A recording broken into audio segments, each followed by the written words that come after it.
and also the Republic of Ireland. Otherwise, through the end of the week, it looks like it's going to stay largely cloudy for many of us and also staying chilly. Bye-bye. A nice bright morning will generate a lovely warm day, right through to the evening. Boxed Solar, sponsors of weather on GB News. The latest GB News travel. Good evening, I'm Johnny Ratner. Well, long queues in West Yorkshire on the M1 southbound, I'm afraid, tonight. The motorway is partly blocked at junction 42 where it meets the M62 at the Lofthouse interchange at the scene of an accident. And in South Yorkshire, no change in Sheffield city centre. The A61 remains closed along Sheffield Parkway. All approaches to the Park Square roundabout are cordoned off currently as this investigation that started last night continues, also causing major disruption on trams through the area. And on the M53 in Cheshire, a lane's closed on the northbound entry slip at junction 9 at Ellesmere Port, where a car's broken down. On the M40 in Buckinghamshire, one lane's closed northbound at junction 3 at Loudwater towards High Wycombe after a car broke down. And in Wiltshire, the A303, that's closed each way between Chicklade and Wiley following an accident and a lorry overturned. That's the latest. You can stay up to date throughout the day by visiting our website, gbnews.com. We're doubling your chances to win in our latest Great British giveaway with 2 fabulous prize bundles up for grabs. There's 2 lots of a totally tax-free £10,000 in cash. You'll also receive a brand new iPhone 16 along with £500 in shopping vouchers to spend at your favourite store. And the best news is 2 lucky winners are going to win. For another chance to win, text cash to 63232. One entry costs £2 plus 1 standard network rate message, or text bonus to 63232. 5 entries cost £5 plus 1 standard network rate message. Go to gbnews.com/win. Entries start from just £2. Call 0903 681 3232. Calls cost £2 plus your network access charge, or post your name and number to GB11 PO Box 8690 Derby DE1 9TT. UK only. Entrance must be 18 or over. Lines close at 6 p.m. on the 7th of March. Please check the closing time if listening or watching on demand. Good luck. Join me, Camilla Tominey, for a frank and honest discussion with those in power that cuts through the spin and gets to the heart of the issues shaping our nation.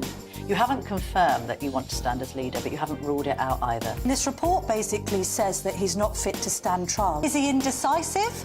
Incompetent? I deliver the dose of reality Westminster needs. That's the Camilla Tominey Show at 9:30 every Sunday on GB News. The People's Channel, Britain's news channel. It's Patrick Christie's Tonight, and here we do things differently. It's explaining the absolute madness of this, doesn't it? It's explosive. I mean, this is very good. It's lively. 850. Your government sat there, Sean, and it did nothing. It's controversial. And the Middle East has been in turmoil since before I was born. It's everything you need to kickstart your evening. Everyone's had their Weetabix tonight. I love to see it. That's Patrick Christie's Tonight, weeknights from 9 p.m. Only on GB News, the People's Channel, Britain's news channel.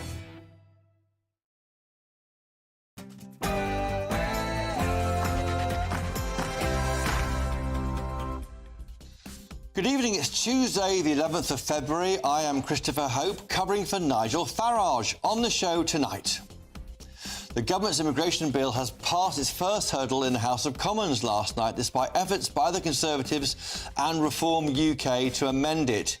Yesterday, the Labour government took the fight to their critics in true Trumpian fashion, releasing videos of foreign criminals and failed asylum seekers being deported from the UK. Shortly, I was speaking to Jo White, the Labour MP who leads the Red Wall caucus of Labour MPs in Parliament, to discuss whether she thinks and they think Sir Keir Starmer is doing the right thing to fight off the threat of Reform UK. Plus, the former Conservative government spent over £1 million on a diversity scheme in Mauritius whilst renegotiating or negotiating the Chagos Islands deal, which could see us handing over billions to the same country. I'll be joined by the former Security Minister and one-time Tory leadership candidate, Tom Turnhat. That comes as it is revealed that the British taxpayer is spending millions of pounds on projects like climate smart jobs programmes in Uganda and shrimp health in Bangladesh. Is it time to get ruthless with spending of our money on questionable overseas projects and create maybe a version of Elon Musk's Department of Government Efficiency in Washington, D.C.? And as the King hosts Sir Keir Starmer and his deputy Angela Rayner on a housing development in Cornwall in a week when the government is making a lot of announcements on new homes policies, we'll be asking, is the King getting a bit bold on his political involvement? And I'll be revealing his plans to bring the devolved leaders of the UK under one roof. All this to come, but first the news with Tatiana Sanchez.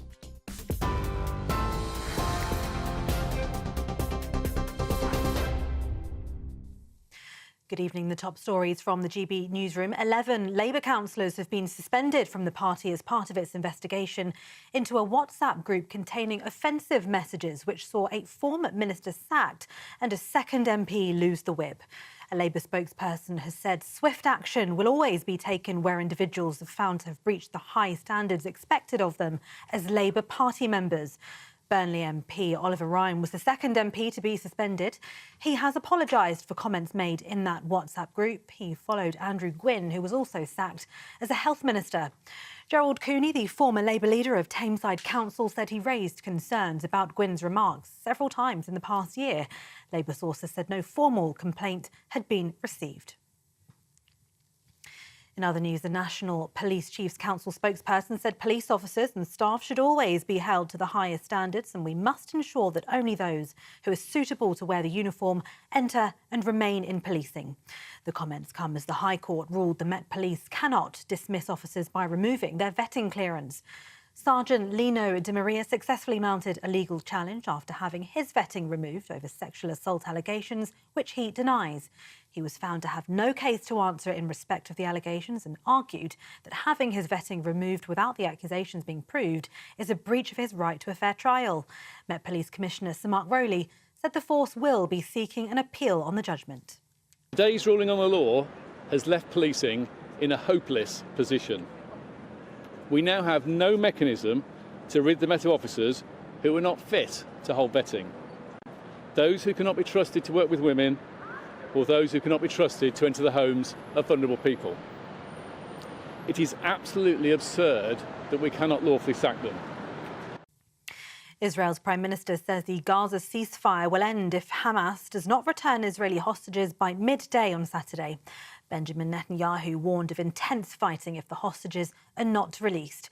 His comments echo those of US President Donald Trump, who earlier said the Israel-Hamas ceasefire should be cancelled if hostages held in Gaza are not returned on time. Terror group Hamas announced last night that they'll delay hostage releases planned for Saturday until further notice. And finally, Sir Alex Ferguson led the tributes to Denis Law as the football community paid their final respect, saying he was one of the greatest players ever at Man United.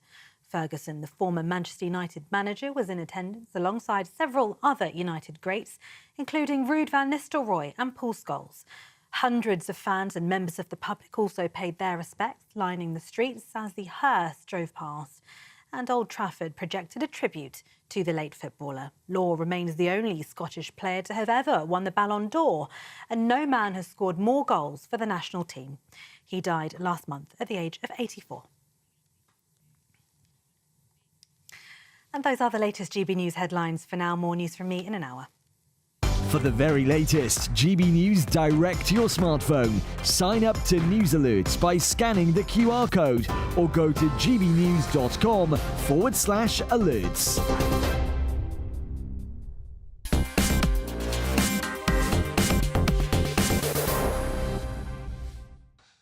Welcome back to Farage with me, Christopher Hope. Now, the government's flagship immigration legislation has cleared its first Commons hurdle as the Tories branded the proposal as the Border Surrender Bill. The bill aims to introduce new offences and counter-terror-style measures to tackle people smugglers bringing migrants across the English Channel. But the bill repeals the Tories' plan to deport asylum seekers to Rwanda, something which many believe could have been a disincentive to those coming here illegally. Is this enough to win over votes in the Red Wall, which appear to be shifting towards Reform UK? I'm really pleased to be joined now in the studio at GB News by Jo White, Labour MP and leader of a really influential group in this new Labour government, the Red Wall caucus of Red Wall Labour MPs in Parliament, as well as my panel as ever, Joe Phillips, the journalist and former press secretary, to Paddy Ashdown, the late Lib Dem leader, and of course Sir Ranald Jayawardena, a former Tory MP and a minister. Welcome both. But to you first, Jo White, if I can get your reaction straight away to that top of the news there, 11 councillors suspended over that WhatsApp group. What's your reaction? Well, I think they deserve to go. I obviously don't know what they said, but clearly they crossed the line. That WhatsApp group was set up in 29 during the trigger ballot post process. It was called Trigger Me Timbers. Exactly. Yeah, so that's why. Yes, it's a play on words. And so under Jeremy Corbyn, every MP had to go through a trigger ballot process. Andrew Green, I understand, was under threat, and so he tried to set up a group of supporters. Supporters, friends. Yes, and so he felt in that environment he could cross the line, and he was holding them in, I believe, this is my interpretation, with jokes and attacks on members of the public. Trying to get them all jolly along, and that they went too far in what's called banter. Exactly. So when it came out, the news broke on Saturday, I said to my Labour colleagues, the Labour Party is not a home for people who have views like that, and I'm pleased he got suspended. And as an MP, I believe there are times when you stand outside the crowd and you call out language and behaviours like that, and he actually got swept in and was stirring the pot. And he's paid the price. And, of course, there's another MP, well, now he wasn't MP at the time, but worked for Andrew Gwynn, has also been suspended, Oliver Ryan. Is that, do you understand, is it a bit harsh on him, or you think it's... I know Oliver. He's part of the Red Wall group. Yeah. He was. He's now been suspended. He has to be duly punished. He said inappropriate things. He's a grown-up when he said that. You can't dismiss that. But he was also an employee, and he was running that group, organising in that group on behalf of his boss. So. Yeah, difficult. But so Keir Starmer responded quickly, didn't he? Yes, he did, very appropriately. So perhaps that might have gone down well with the Red Wall, the people you represent. They're seeing that standards being enforced by Number 10? Absolutely. That's what people expect of Keir. And since his leadership, he has come down on members hard when they've crossed the line. And that's what I 100% support. There's a ruthless side to him, possibly. Oh, I think he's incredibly ruthless. Is he? Oh, yes. Yes. Why do you think he's a leader of our party? That's right. Just on the issue of this immigration legislation, will it be enough to win over the Red Wall? The people are flocking towards Reform UK because they think that no one, neither Tories nor Labour, are tough enough on immigration. Well, in Bassetlaw, people voted for me because they were concerned about levels of illegal immigration. They're fed up with the small boats coming over. Nobody believed in that Rwanda solution. £700 million. The previous government sent 4 people over, a cost of £150,000 each. That will pay for private education, private health, and their housing. And if they're going to send more...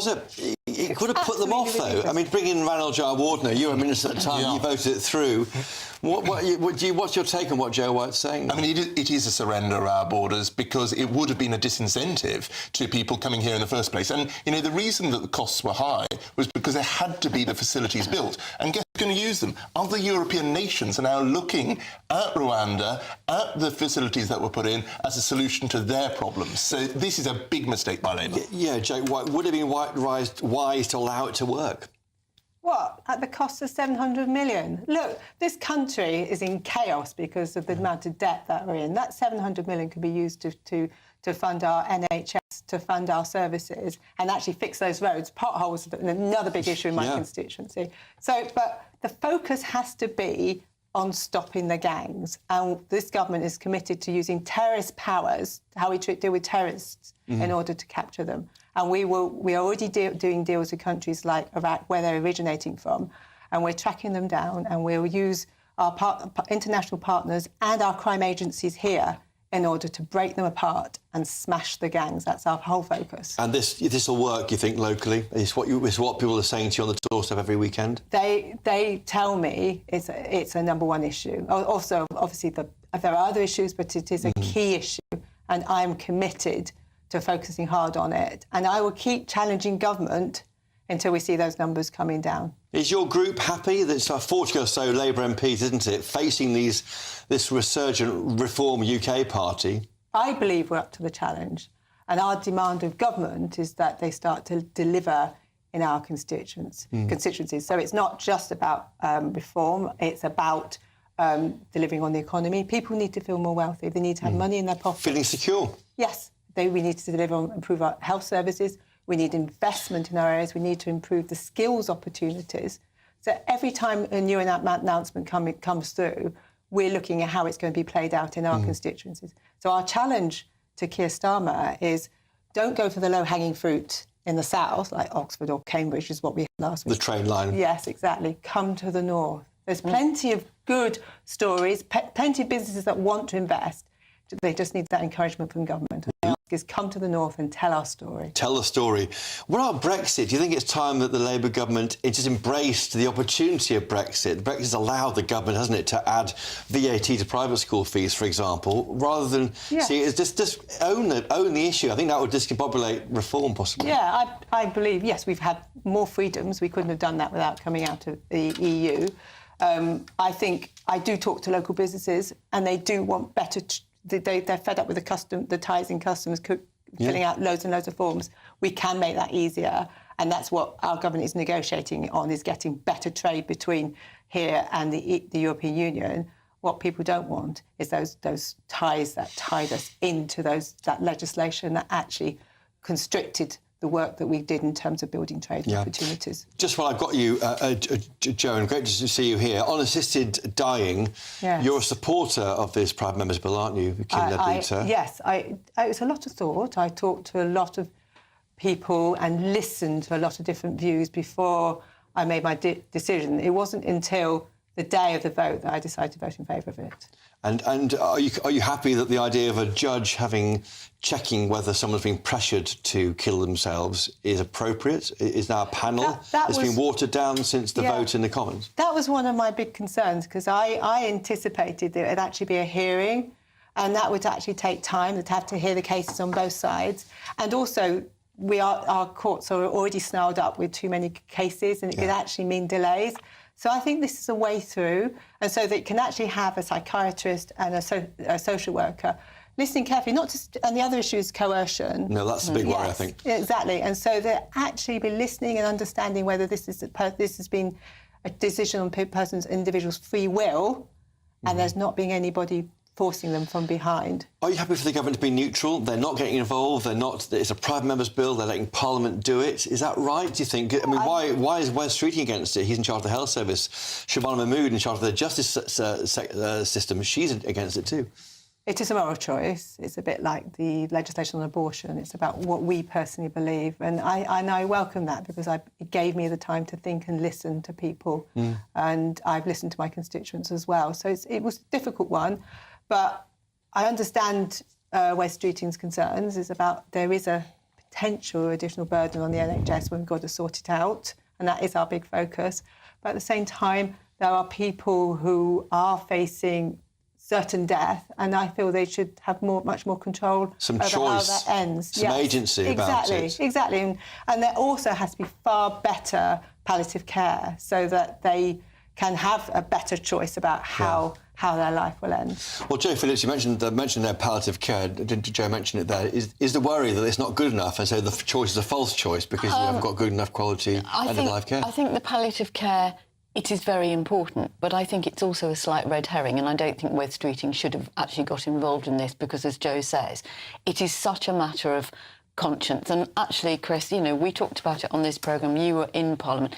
It was when Parliament was at its best. Yeah. Nobody was trying to score points. Nobody was trying to make political capital. It's a really big issue, and it will set the tone for years to come and generations, just as David Steele's Abortion Act in 1967 did, and various other... It changed quite a lot. The abortion law did change a lot since then. And I think that's what people are concerned about, that, if you have this in law, that we might go down the route of Canada, that it's not just people with 6 months to live, it's people with a terminal diagnosis, and and so on and so forth.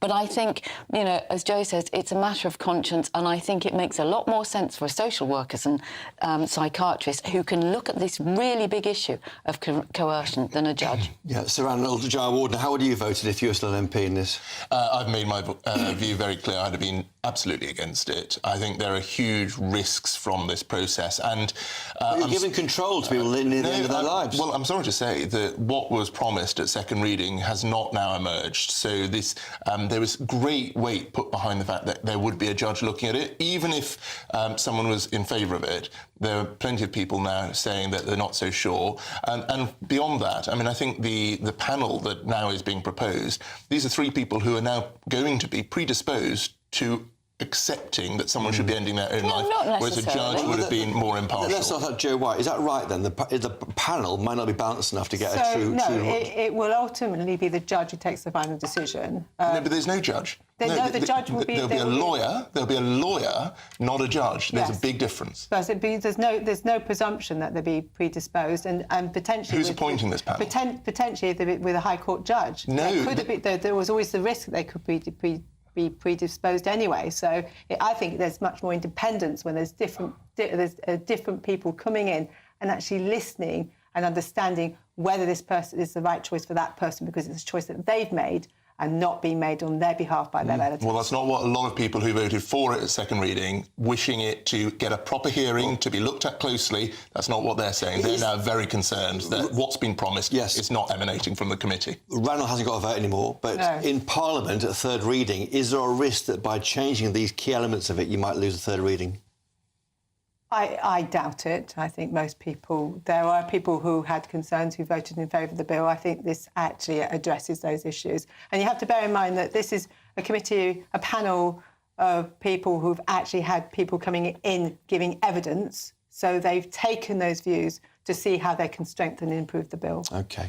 Well, Joe White, thank you for coming in. Great to see you the first time in the studio. Do come back again.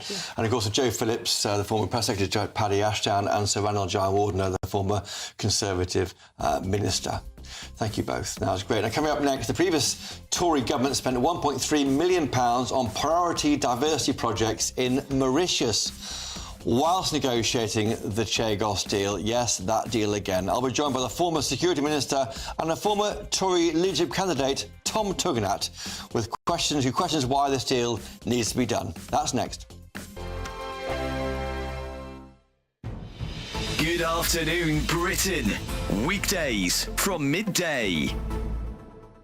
I'm here in M. Manzi's, which is now the oldest surviving pie and eel shop in London. It's been open since 1892, and as you said in the intro there, it's really sort of a dying breed. One of the sister sites of this shop, the distant relative, owned one of their own other shops in Deptford, and that closed on Saturday for the very last time. They've been open for over 100 years.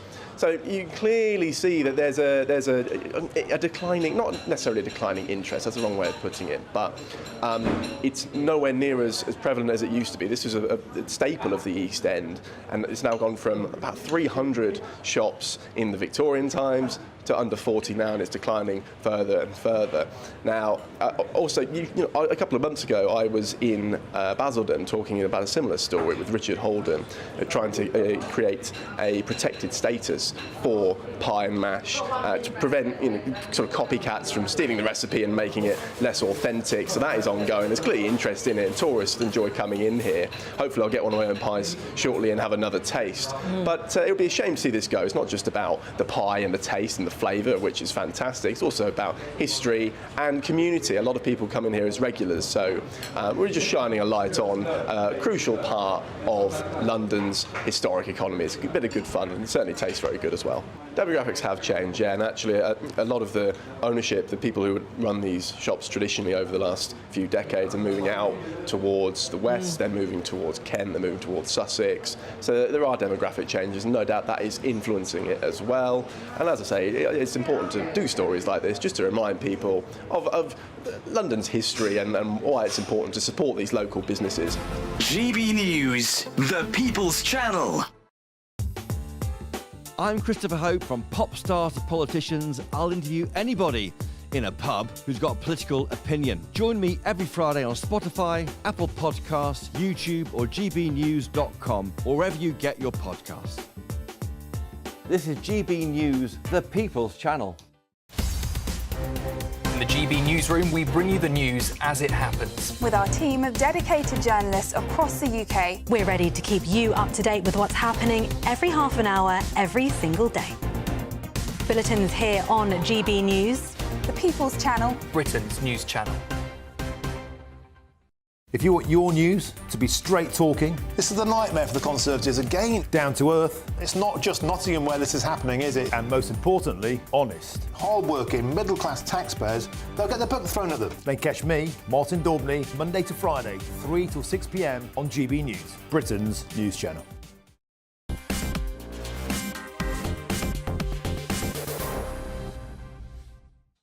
Welcome back to Farage with me, Christopher Hope. Now, the previous Conservative government took £1.3 million of taxpayers' money out of the foreign aid budget and gave it to fund a diversity scheme in Mauritius whilst they continued negotiations over the sovereignty of the Chagos Islands. You couldn't make it up sometimes, could you? The scheme was apparently a priority for ministers, which increased the representation of women in the Mauritian renewable energy sector. That was despite Mauritius and their demands to hand over the territory. Let's find out from the Security Minister at the time, Tom Tugendhat, what happened there. Tom, welcome to Farage. Just briefly on that issue, I know you were Security Minister at the time. Why were we giving aid money to Mauritius while trying to get a good deal from them over the Chagos Islands? Look, I'm afraid I can't answer that. It sounds absolutely daft to me. I've no idea. Whoever was overseeing that at the time has clearly spent £1.3 million of public money on a scheme that, frankly, demands some real questions. I mean, this is frankly not just on Mauritius. You know, we have seen, sadly, that aid money has not always gone on the people's priorities and has sometimes gone on schemes that, frankly, looked at not very much harder, do not bear very much scrutiny. Is that the problem of ministers like yourself and your colleagues, or is it just happening below the line and you're not seeing enough of it? Because, I mean, any reasonable person would challenge that, wouldn't they, if they're aware of it, as you would have done had you been aware of it when you were in the Home Office as Security Minister? Well, as Security Minister, I pulled funding on a couple of programmes that had been going on for a while. Forgive me, they're a bit different programmes, so yes. I can't tell you what they were. But had I been in the Foreign Office, I can't see how that would have gone through. But look, I don't know how the spending was done in the Foreign Office. I wasn't a Foreign Office official.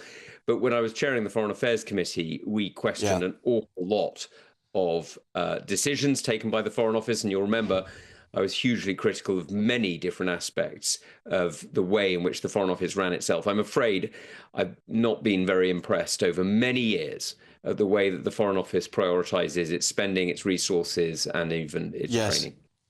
So if we turn briefly then to this Chagos deal. Now, you said on X on Twitter last week that you came across the government's the reasoning for handing over security of your islands to Mauritius and then renting back Diego Garcia. It's because there's a big radio mast on there, and you need that access to that mast exclusively to communicate to our assets in the South Pacific. But you questioned if that is a reason to hand over security of the islands to Mauritius. Is that right?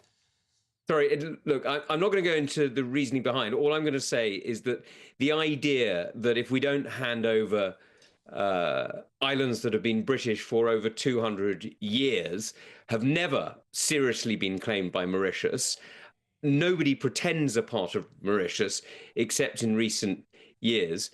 The International Telecoms Union, which is a UN agency which has been going for, in fact, since before the UN existed, it was rolled into the UN, and is under Chinese chairmanship, that they will somehow block the digital spectrum. It's complete nonsense. It's absolute nonsense. And these stories are being made up as though there's some sort of, secret security reason.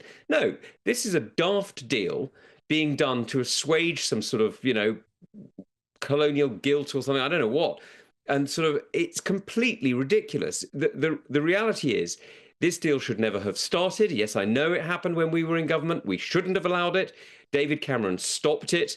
First of all, when he was Prime Minister, he didn't allow the conversations to happen.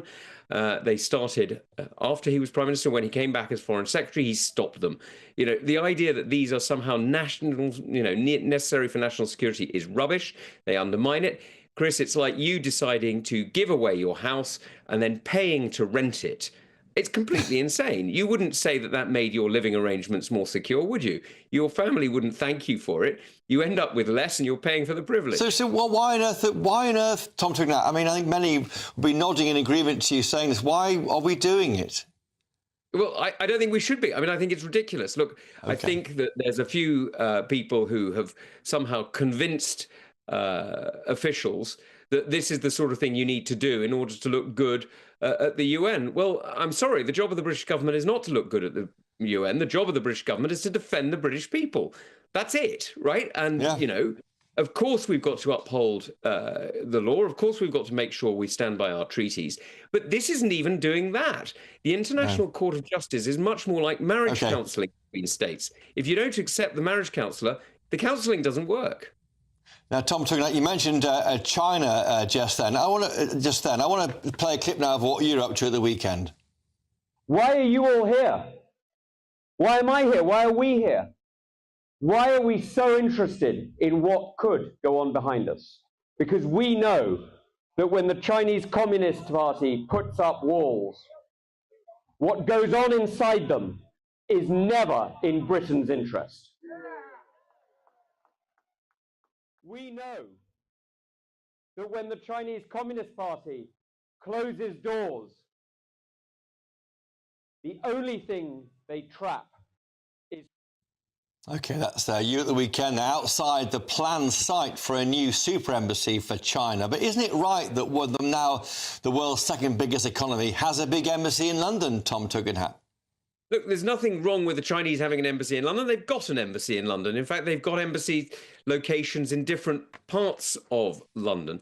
What I question is the need for a super embassy and a super embassy right there. Look, the Royal Mint and just opposite the Tower of London have guarded Britain's economy. They've been the centre for printing or striking coins for 1,000 years.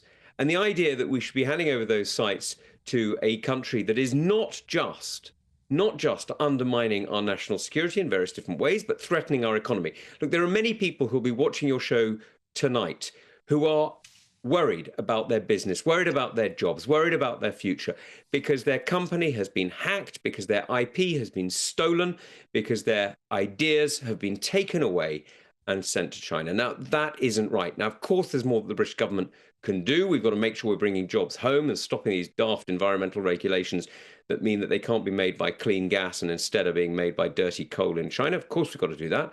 But we've also got to stand up to people who are setting up illegal police stations in the UK, who are bullying people in the UK, and who are trying to steal our economic future. But why not focus on those? Why not focus on the alleged espionage of the groups you're describing there? Is it not a distraction to worry about? And we haven't even mentioned the issue of the windmills for the North Sea made possibly by a Chinese company. Are these all distractions? Yes, China is an issue, but let's not get distracted by everything Chinese. No, look, all of these things are connected. And the point about the embassy there is it sits at a location where protests outside it are going to disturb the British economy. You saw, I mean, I don't know what you were doing on Saturday. My wife wasn't desperately pleased that I went to a protest, but the protest was very large. There was 4,000 or 5,000 people there, maybe more. And effectively, it closed the roads. Now, it was a Saturday. It doesn't matter too much. But you can imagine that happening on a weekday. That will cost the British economy. That's not the right place for it. And around that area, there have been various different reports going in, pointing out various elements of the security challenge that raises. That's why it's not the right location. Of course, the Chinese should have an embassy, but that doesn't mean that we should have the CCP able to close down our city and able to put controls on our people. The planning process starts today, as you know. The final decision is made probably by Angela Rayner, who's the local government and housing secretary. Do you have faith in her in making the right decision, as you would see it? Well, look, I think there's been a long tradition in Labour of standing up for the British national interest. It was, after all, after Clement Attlee that we got the nuclear deterrent, the British nuclear deterrent. That was a Labour plan. It was Labour who signed us up to NATO, negotiated by Winston Churchill, of course, but signed up to by Labour. So, look, I have faith that there are Labour voices who can stand up for Britain's national interest. I really hope that Angela's going to be one of them. Well, Tom Tugendhat, former Security Minister, Tory MP, thank you for joining us tonight on Farage. Great to see you. Thank you very much for coming on. Coming up next, is the King risking getting involved in politics after he was seen on a joint visit to a housing development with the PM and the Deputy PM, Angela Rayner, in a week of announcements on new homes? And should we be creating a Doge department just like Elon Musk to tackle cost-cutting by the UK government? I'll have an example of the latest questionable spending from officials. That's next. Can't wait to get in that sea. Lovely and warm. Just like the feeling of having great travel insurance. All Clear Travel Insurance sponsors GB News Travel Destinations Forecast. Plenty of cloud elsewhere across Europe, could also turn showery at times. These showers turning increasingly thundery as we head into Thursday for some. Largely dry across Madeira and Tenerife, though it could be breezy at times across the Canary Islands. But as we move our way further east, much more cloud, also some showers at times. These could start to turn thundery across parts of Croatia, Albania and also parts of Greece as we head into Thursday. So those showers continuing for some, drier elsewhere with the best of the temperatures across Tenerife. All Clear Travel Insurance sponsors GB News Travel Destinations Forecast. Good evening. Here's your latest GB News weather forecast from the Met Office. As we go through the next 24 hours, there's going to be plenty of cloud for many of us, albeit with a touch of frost possible when we get some clearer skies towards the west. Most places, though, under that easterly flow, continuing to push in plenty of cloud and also bringing some outbreaks of mostly light drizzly rain. It will be in the east where these are most frequent. There could even be a bit of sleet, a bit of hill snow perhaps, over the higher ground of northern England and into Scotland as well. Most places, though, staying with the cloudy skies overnight, and that blanket of cloud will stop temperatures dropping a huge amount. But where we get those clearer skies in the west, we may see a touch of frost and perhaps even some fog or freezing fog patches. So in the southwest, there could be some clear breaks to start the day, and with that then some poor visibility issues, but these should gradually clear as we go through the day. A much cloudier story across many other parts, and with that there will be some drizzly rain, a bit damp in places too. Western Scotland perhaps having the best of the clear breaks overnight and therefore the brightest start through tomorrow morning. With that though, a bit of frost around and again some freezing fog patches quite possible. A cloudier story for more central eastern parts of Scotland. Through the day tomorrow, some of the cloud, particularly across eastern areas, is going to be pretty stubborn, so won't really clear, staying grey, and further outbreaks of drizzly rain quite likely. Otherwise, and further west, there should be perhaps a bit more brightness breaking through compared to today. With that, temperatures are likely to be a degree or so higher for many of us. Still a bit of a chilly feel, and if you're stuck under the cloud, it's going to feel even chillier still. As we look ahead to Thursday, and again, a bit more brightness developing, perhaps always most likely towards western parts. Eastern areas staying pretty grey, pretty murky. We do have some wet weather feeding in from the southwest, pushing into parts of Cornwall and also the Republic of Ireland. Otherwise, through the end of the week, it looks like it's going to stay largely cloudy for many of us and also staying chilly. Bye-bye. Good Afternoon Britain isn't just about us. The wonderful thing about this programme is it's about everyone watching. It's an interactive programme. Well, there absolutely is something to see here, and we're going to be talking about it more. Whether it's breaking royal news, Will, please bring us up to date. Or indeed a particularly punchy speech in the House of Commons. Very, very curious. We bring it to you live, and then we bring you live reaction as well. That's Good Afternoon Britain, weekdays from midday. Only on GB News, the People's Channel, Britain's news channel. Mornings don't have to be tiresome, especially if you have the right company. Wake up to news as it happens, opinion and debate, and of course, a little bit of entertainment too. Because when the kettle's on, we're on. That's Breakfast on GB News, a show worth waking up for. Every morning from 6 a.m. Only on the People's Channel, Britain's news channel. We'll spread the news, you spread the word.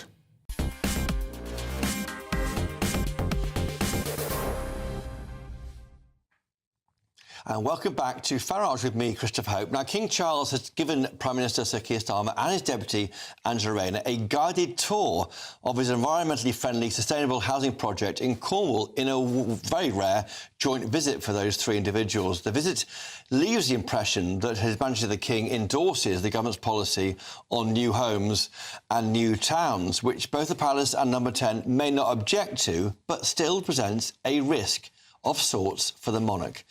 I can also reveal this hour the King is hosting the Prime Minister and the leaders of our devolved nations in Windsor Castle tomorrow night, and even some of them are staying for a sleepover.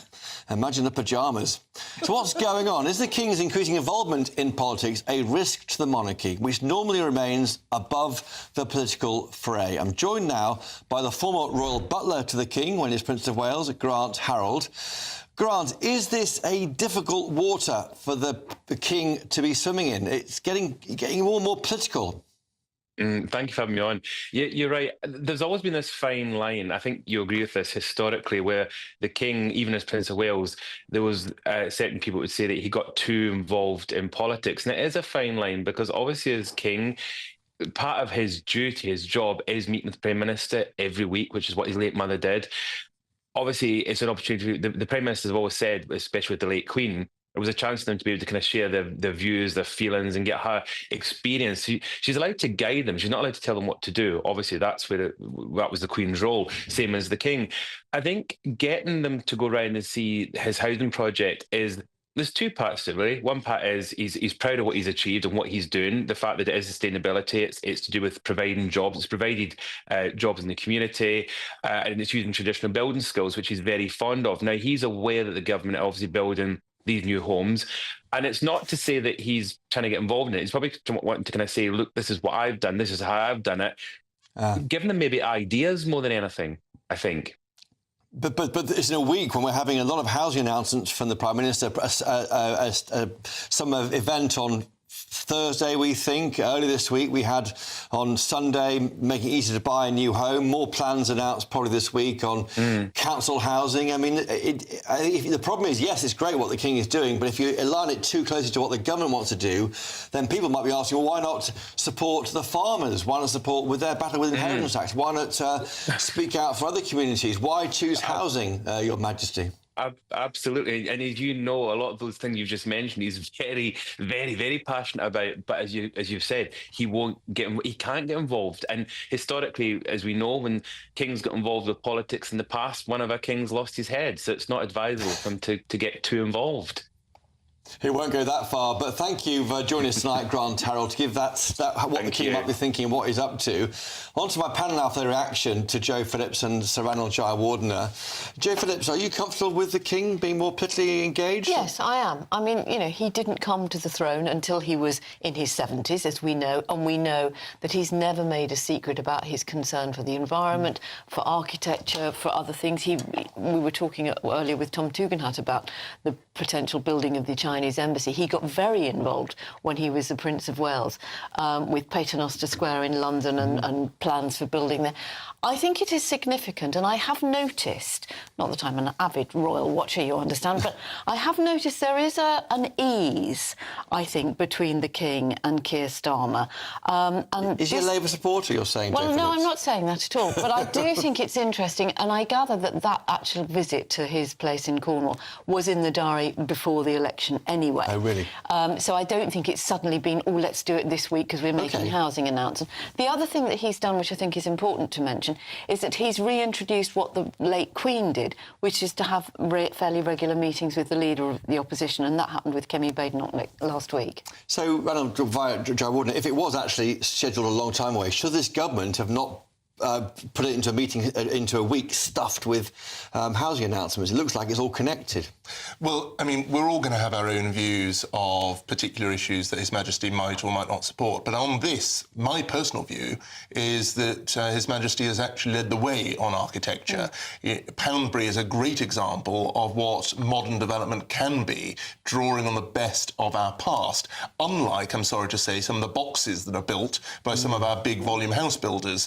And so actually, if the one thing that comes out of this is that Sir Keir Starmer and Angela Rayner are inspired by proper architecture based on our history, then His Majesty has done a great job for the country. And it's about skills as well, because that's the other thing.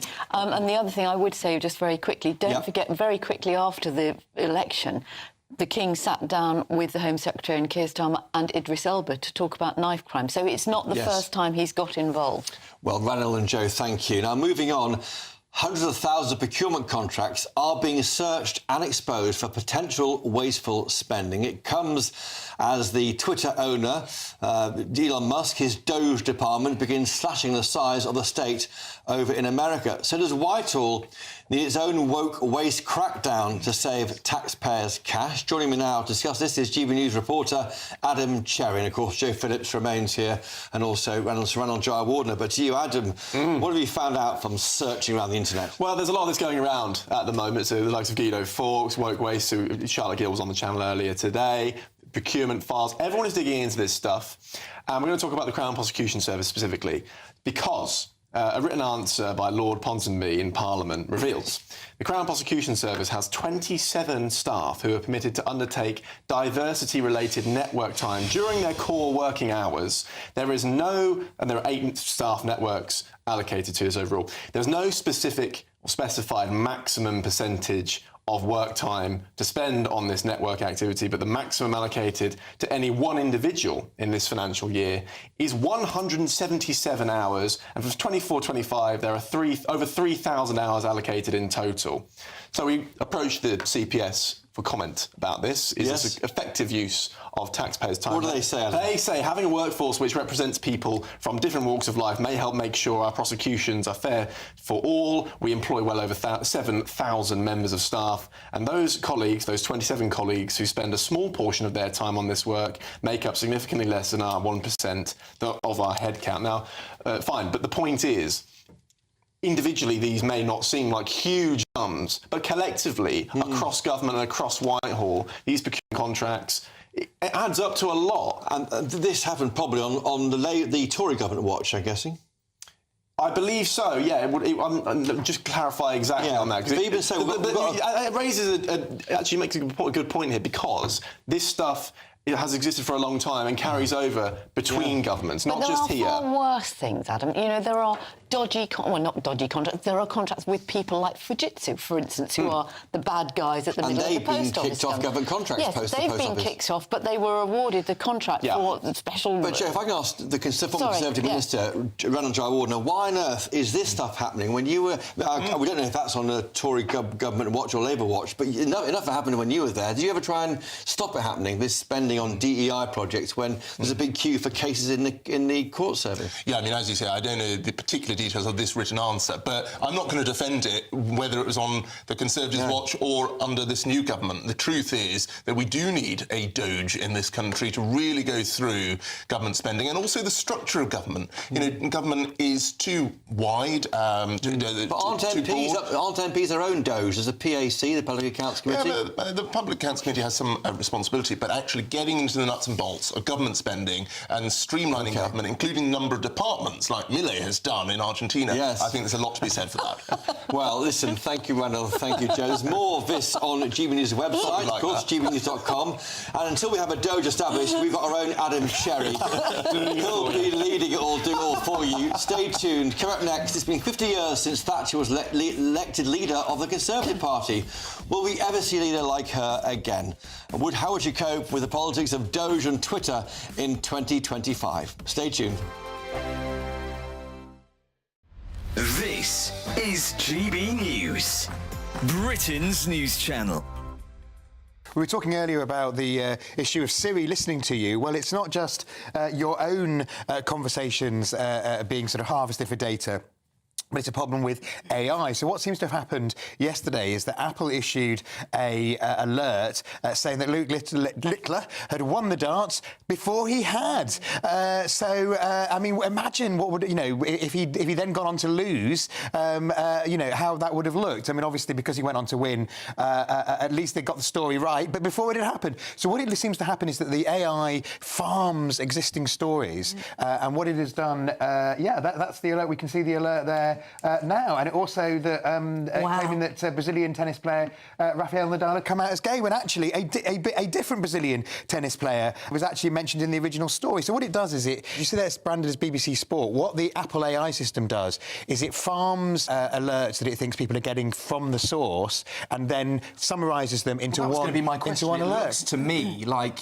you would assume, OK, the BBC are reporting this. Absolutely. So the BBC News might be saying something else. So it could happen to any news organisation. This has highlighted a massive issue. I mean, having editorial judgment and quality control, because if this is going on, it's just contributing to the flow of misinformation. Yes. And we know that this is a problem on social media, people reporting false things. But if it seems to come from trusted news sources, that is a massive issue in credibility. I mean, if you had something like Reuters, who's a big news provider, doing this, you could hold people accountable, you could make changes. But when it's the AI doing it, I mean, what do? You're going to have to reprogram it in some way. And if you just lost control, if you're a news source, you've lost control of what goes out, because it basically farms it, puts your logo on it and sends it out, even when it's nonsense. GB News, the People's Channel. We're proud to be GB News, the People's Channel, and as you know, we always love to hear your views. Now, there's a new way of getting in touch with us at gbnews.com/yoursay. By commenting, you can be part of a live conversation and join our GB News community. You can even talk to me, Bev Turner, or any of the members of the GB News family. Join me, Nana Akwe, for an informative, interactive news programme with a difference. It's fun. No, he didn't say that, Dave. I'm so surprised. I think there's an element of truth to that. Join me from 3 p.m. every weekend, only on GB News, Britain's news channel. Headliners on GB News 11 p.m. every night. It's got 3 top comedians going through the next day's newspapers so you don't have to read them, which is great. That's a good point. He's lying. Maybe he's not lying. That's Headliners every night from 11 p.m. and 5 a.m. as well on GB News, Britain's news channel.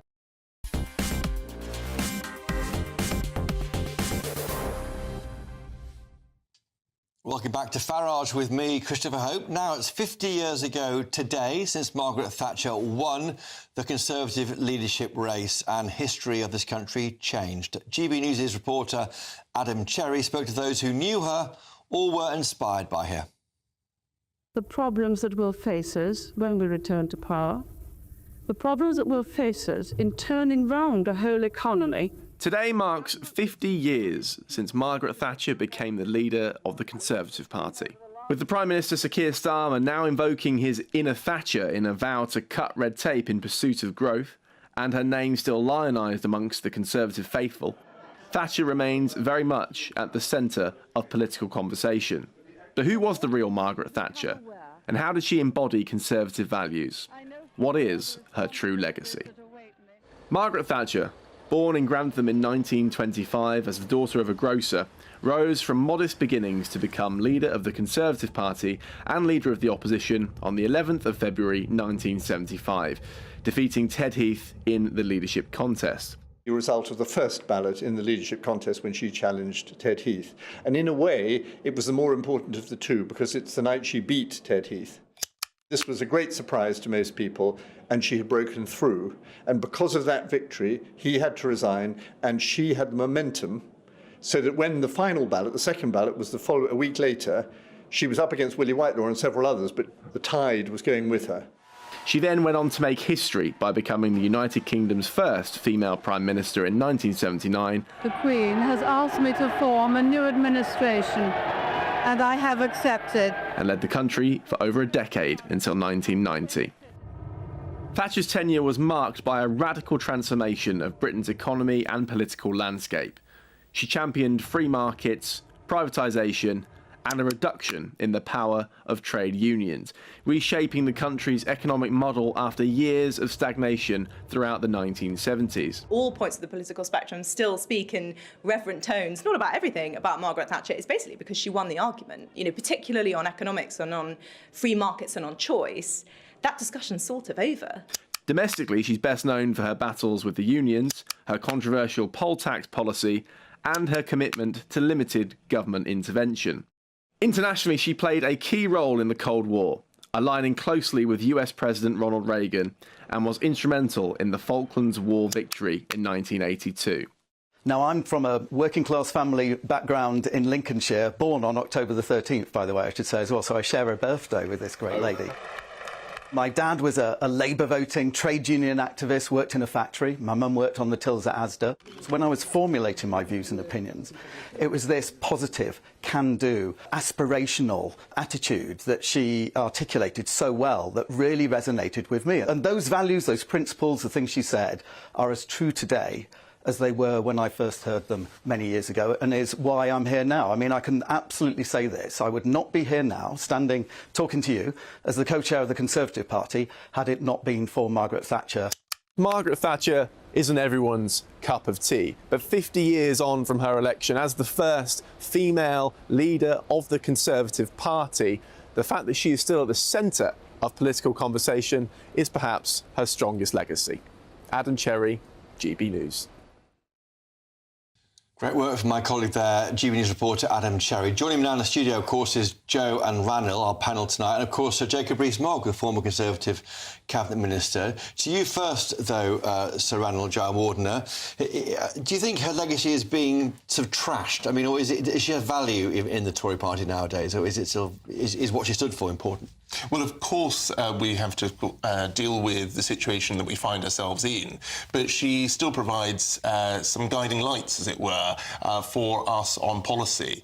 In terms of, as Katie Lamb said just there, the economic argument, she fixed some of Britain's greatest challenges, and she showed, unfortunately, that after things get bad under a Labour government, they can be fixed by a Conservative one. So things are not good right now for so many people up and down this country. Yeah. Cost of living continues to bite people's jobs. Their wages aren't looking to grow because of the NI rise, and it may be that Kemi can channel inner Margaret Thatcher. Not according to the polls. Joe Phillips, briefly, what did Paddy Ashton think of Margaret Thatcher? I think there was an admiration. I mean, you know, we didn't agree with her policies on everything, but I think the thing about her was, you have to remember, you know, she was the first woman to be the leader of a party. She was a mother of 2 children. She was scorned and sneered at by the aristocracy in so many ways. And, you know, the power of that persistence, but she surrounded herself with people with huge brains, you know, people like Keith Joseph, people like Michael Hasler. That helped. And I think that makes a huge difference. But I think the significant thing that many of the clips have played today, give me time. Give me time to prove myself. That's what Kemi Badenoch wants, but she may not get time because of Reform UK. It's also what Keir Starmer needs. Well, and he won't get it either. Sir Jacob Rees-Mogg, would Margaret Thatcher have handed over the Chagos Islands to Mauritius? No, of course she wouldn't. She wouldn't even have considered it. And any civil servant who came to her and suggested it would have been out on his ear in seconds, and no minister would have survived with such silliness.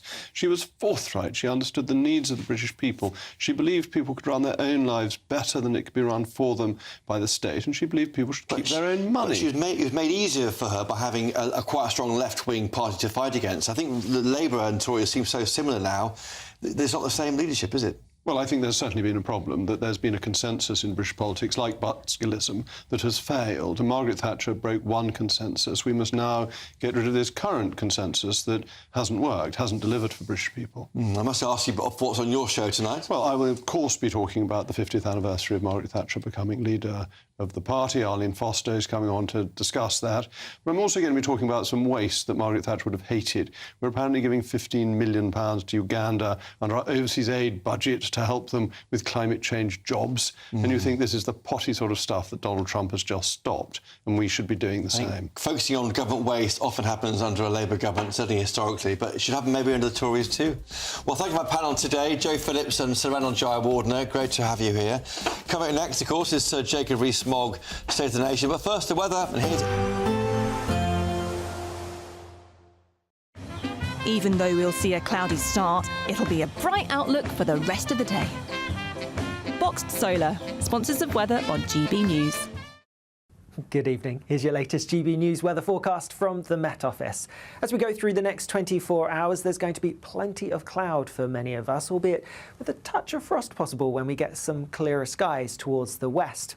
Most places, though, under that easterly flow, continuing to push in plenty of cloud and also bringing some outbreaks of mostly light drizzly rain. It will be in the east where these are most frequent. There could even be a bit of sleet, a bit of hill snow perhaps over the higher ground of northern England and into Scotland as well. Most places places, though, staying with the cloudy skies overnight, and that blanket of cloud will stop temperatures dropping a huge amount. But where we get those clearer skies in the west, we may see a touch of frost and perhaps even some fog or freezing fog patches. So in the southwest, there could be some clear breaks to start the day, and with that then some poor visibility issues, but these should gradually clear as we go through the day. A much cloudier story across many other parts, and with that there will be some drizzly rain, a bit damp in places too. Western Scotland perhaps having the best of the clear breaks overnight, and therefore the brightest start through tomorrow morning. With that though, a bit of frost around, and again some freezing fog patches quite possible. A cloudier story for more central eastern parts of Scotland. Through the day tomorrow, some of the cloud, particularly across eastern areas, is going to be pretty stubborn, so won't really clear, staying grey, and further outbreaks of drizzly rain quite likely. Otherwise, and further west, there should be perhaps a bit more brightness breaking through compared to today. With that, temperatures are likely to be a degree or so higher for many of us. Still a bit of a chilly feel, and if you're stuck under the cloud, it's going to feel even chillier still. As we look ahead to Thursday, and again, a bit more brightness developing, perhaps always most likely